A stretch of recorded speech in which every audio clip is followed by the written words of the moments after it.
అందరికీ నా హృదయపూర్వక నమస్కారాలు. ఎన్నికల సమయంలో ఎన్డీఏ కూటమి ప్రభుత్వం ఏర్పరిచిన వెంటనే పంచాయతీరాజ్ వ్యవస్థని బలోపేతం చేస్తాం, ప్రభుత్వ పనితీరులో పారదర్శకత జవాబుదారీతనం తీసుకొస్తామని మాటిచ్చాం.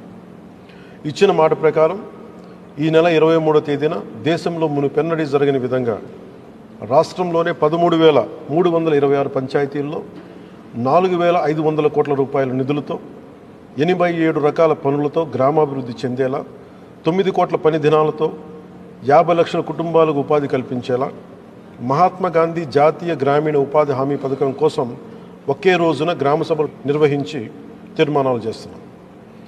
దేశంలోనే పంచాయతీ వ్యవస్థను ప్రవేశపెట్టిన రెండవ రాష్ట్రం మనది.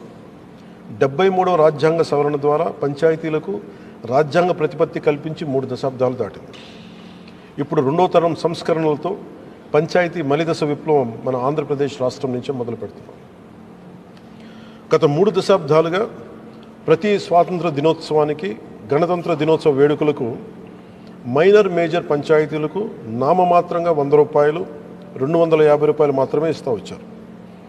మనం తీసుకువస్తున్న పంచాయతీ సంస్కరణల్లో భాగంగా 100 రూపాయలను 10,000 రూపాయలు, 250 రూపాయలను 25,000కు పెంచి మన ఎన్డీఏ ప్రభుత్వ చిత్తశుద్ధిని చూపాం.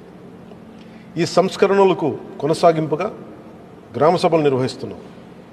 గ్రామ సభ అంటే 10 మంది ఒక చోట చేరడం కాదు, గ్రామాభివృద్ధికి బాధ్యత తీసుకోవడం, మన గ్రామాన్ని మనమే పరిపాలించుకోవడం.